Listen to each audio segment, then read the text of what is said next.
மக்களே வணக்கம். கேழ்வரகும் அதன் மகத்துவமும். நீங்க கேழ்வரகை என்னைக்காவது சாப்பிட்டுருக்கீங்களா? கேழ்வரகு ஆண்டுக்கு ஒரு முறை மட்டுமே விளையக்கூடிய தாவர பயிராகும். 4000 ஆண்டுகளுக்கு முன்புல இருந்தே இந்த கேழ்வரகை நம்ம பாத்தீங்கன்னா பயன்படுத்திக்கிட்டு இருக்கக்கூடிய ஒரு முக்கிய உணவு அப்படின்னு சொல்லலாம். இந்தியாவில் தமிழகத்திலும் கர்நாடகத்திலும் ஆந்திராவிலும் அதிக அளவு உற்பத்தி செய்யப்படுகிறது இந்த கேழ்வரகு. வெப்பமண்டல பகுதிகளில் பயிர் செய்யப்படுகிறது இந்த கேழ்வரகு. ராகி, கேப்பை, ஆரியம் ஆகிய பெயர்களாலும் அழைக்கப்படுகிறது. இது உடல் எடையை குறைப்பதற்கு ஏற்ற உணவு அப்படின்னே சொல்லலாம். கேழ்வரகு உடலுக்கு தேவையான சக்தியை தருவதால நம் முன்னோர்கள் காலை உணவாக இந்த கேழ்வரகு பாத்தீங்கன்னா சாப்பிட்டு வந்தாங்க. இது பசியை கட்டுப்படுத்தும். அரிசியை இப்ப நம்ம பாத்தீங்கன்னா சாதாரணமா சாப்பிட்டு இருக்கோம் இல்லையா? சோ அரிசியை மில்கள்ல பாத்தீங்கன்னா தோல் நீக்கிட்டு பாலிஷ் செஞ்சுட்டோம் அப்படின்னா அதுல இருக்கக்கூடிய சத்துக்கள் நமக்கு கிடைக்கிறதே கிடையாது. ஆனா தானியங்களை அப்படி செய்வது கிடையாது. தோல்கள் எல்லாம் நீக்கிறது அது போல பிரச்சனை எதுவுமே கிடையாது. அதனால நீங்க கேழ்வரகு போன்ற தானியங்களை உங்க உணவுல சேர்த்துக் கொள்வதால உங்க உடலுக்கு தேவையான ஊட்டச்சத்துக்கள் கிடைக்குது மக்களே. சோ அந்த வகையில கேழ்வரகு நீங்க சேர்த்துக்கும் போது அதிகமாகவே உங்களுக்கு ஊட்டச்சத்துக்கள் கிடைத்து நிறைய உங்களுக்கு வரக்கூடிய நோய்களை தடுக்குது அப்படின்னு சொல்லலாம். அது என்னென்ன அப்படின்றத நான் உங்களுக்கு விரிவா சொல்றேன். அதை பார்க்கறதுக்கு முன்னாடி இந்த வீடியோக்கு ஒரு லைக் போட்டு இந்த பயனுள்ள தகவலை நிச்சயமா உங்களுக்கு தெரிஞ்சவங்களுக்கும் ஷேர் பண்ணிடுங்க மக்களே.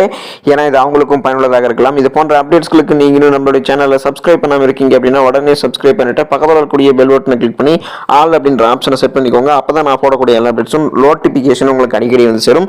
சரி வாங்க மக்களே, இப்போ வீடியோக்குள்ள போயிடலாம்.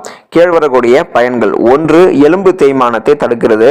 கேழ்வரகுல அதிக அளவு கால்சியம் மற்றும் பாஸ்பரஸ் சத்து இருக்கிறதால எலும்பு தேய்மானத்தை இந்த கேழ்வரகு உங்களுக்கு தருகிறதுங்க மக்களே.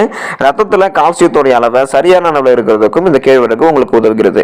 2. உடல் எடை குறையணும்னு நினைச்சீங்க அப்படின்னா நீங்க கேழ்வரகு சாப்பிடுங்க. கேழ்வரகுல டிரிப்டோபான் அமிலம் பாத்தீங்கன்னா இருக்கு. இது உங்களுடைய பசியை கட்டுப்படுத்துகிறது. இதனால நீங்க அதிகமாக சாப்பிடுவதை தவிர்த்தலாம். இதனால உங்களுடைய உடல் எடையை குறைக்க நினைக்கிறீங்க அப்படின்னா நீங்க கேழ்வரகு சாப்பிடுங்க. ரத்த சோகை பாத்தீங்கன்னா உங்களுக்கு தடுக்கப்படும்.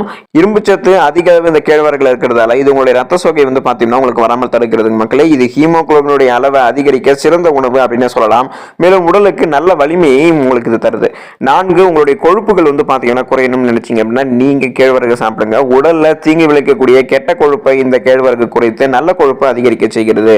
மேலும் கேழ்வரகுல இருக்கக்கூடிய லெசித்தின், மெத்தியோனின் போன்ற அமினோ அமிலங்கள் கல்லீரலில் இருக்கக்கூடிய கெட்ட கொழுப்பை பாத்தீங்கன்னா கரைக்கிறது. கேழ்வரகை எப்படி சாப்பிடலாம்னு தெரியுங்களா உங்களுக்கு? கேழ்வரகை நீங்க மாவு போல அரைச்சிட்டு அதை பால் கூட இல்ல தண்ணீர் கூட சேர்த்து நீங்க குடிக்கலாம்.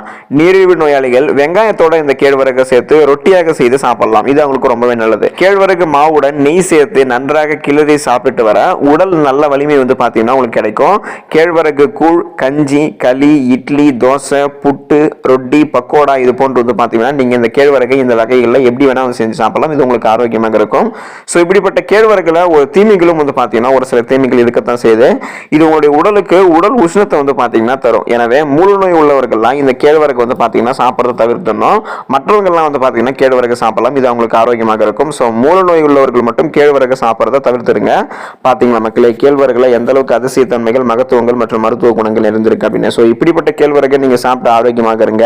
இந்த பயனுள்ள தகவலை நிச்சயமா உங்களுக்கு தெரிஞ்சவங்களுக்கும் ஷேர் பண்ணிடுங்க. ஏன்னா அது அவங்களுக்கும் பயனுள்ளதாக இருக்கலாம். இது போன்ற அப்டேட்ஸ்களுக்கு நீங்களும் நம்மளுடைய சேனலை சப்ஸ்கிரைப் பண்ணாம இருக்கீங்க அப்படின்னா உடனே சப்ஸ்கிரைப் பண்ணிட்டு பக்கத்தில் இருக்கக்கூடிய பெல் பட்டனை கிளிக் பண்ணி ஆல் அப்படின்ற ஆப்ஷனை செட் பண்ணிக்கோங்க. அப்பதான் நான் போடக்கூடிய எல்லா அப்டேட்ஸும் நோட்டிபிகேஷன் உங்களுக்கு அடிக்கடி வந்து சேரும். நான் உங்களை அடுத்த பயனுள்ள வீடியோல சந்திக்கிறேன். நன்றி மக்களே.